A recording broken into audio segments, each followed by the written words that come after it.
બોલે ગુજરાત ચેનલમાં આપણું સ્વાગત છે। ખેડૂતો માટે મોટા સમાચાર લાવ્યા સવી, ચાલો જોઈએ।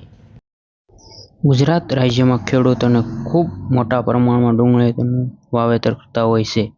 ખેડૂતોને લાલ અને સફેદ ડુંગળીનું પુષ્કળ પ્રમાણમાં વાવેતર કરી તેમાંથી સારું એવું ઉત્પાદન પણ મેળવતા હોય છે। પરંતુ આ વર્ષે ડુંગળીનો લાભ ઓછા રહ્યા હતા, જેના કારણે ખેડૂતોને મુશ્કેલીઓ વધારો થઈ રહ્યો હતો। ડુંગળીનું બજારમાં ભાવ ઓછા હોવાથી ખેડૂતોને ₹200 પ્રતિ કિલો આર્થિક સહાય આપવાનો અંગેનો નિર્ણય રાજ્ય સરકાર દ્વારા કરવામાં આવ્યો છે। ખેડૂતોના હિતમાં આ એક નિર્ણય લેવામાં આવ્યો છે, જેમાં ગુજરાત રાજ્યની એપીએમસીમાં એપ્રિલ-મે 2025 દરમિયાન ડુંગળીનું વેચાણ કર્યું હોય તેવા ખેડૂતો આ સહાય મેળવી શકશે। એમાં ખેડૂત દીઠ મહત્તમ 25,000 કેજી વેચાણ સુધીની મહત્તમ ₹50,000ની સહાય ખેડૂતોને આપવામાં આવશે। આ સહાય મેળવવા માટે ખેડૂતોને આઈ ખેડૂત પોર્ટલ 2.0 ઉપર આગામી તારીખ 15 જુલાઈ સુધી ઓનલાઈન અરજી કરવાની રહેશે। ગુજરાત રાજ્યના 90,000 જેટલા ખેડૂતોને ₹124 કરોડની સહાયની જોગવાઈ કરવામાં આવી છે। બજારોમાં ડુંગળીનો ભાવ ઓછો હોવાથી ડુંગળીને પકવતા ખેડૂતોને આર્થિક સહાય પૂરી પાડવા માટે રાજ્ય સરકાર દ્વારા આવા ખેડૂતોને ₹200 પ્રતિ કિલો સહાય આપવામાં આવશે।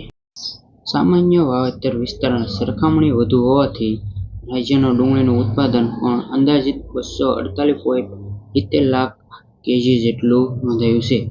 પુષ્કળ ઉત્પાદનના પરિણામે એપીએમસીમાં ડુંગળીની આવક વધુ થતાં લાલ અને સફેદ ડુંગળીના ભાવ રાજ્યની મુખ્ય એપીએમસી ઉત્પાદન ખર્ચ કરતાં પણ વધુ ઓછા જોવા મળ્યા હતા, જેમાં રાજ્યના ખેડૂતોને સહાયરૂપ થવા માટે માર્કેટ ઇન્ટરવેન્શન સ્કીમ હેઠળ પ્રાઇસ ડિફરેન્શિયેશન પેમેન્ટ યોજનાનો અંતર્ગત આર્થિક સહાય આપવામાં આવશે।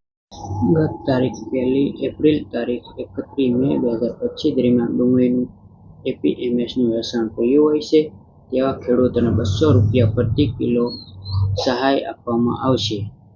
આ ખેડૂતોને મહત્તમ 25,000 કિલો ડુંગળીનું વેચાણ સુધી એટલે કે મહત્તમ ₹50,000 સુધીની સહાય મળવાપાત્ર રહેશે।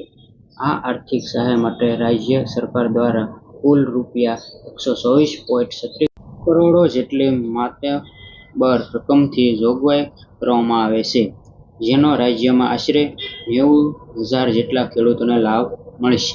ખેડૂત ભાઈઓ, આ માહિતી શેર કરો અને બોલે ગુજરાત ચેનલને લાઇક અને સબસ્ક્રાઇબ કરવાનું ભૂલતા નહીં।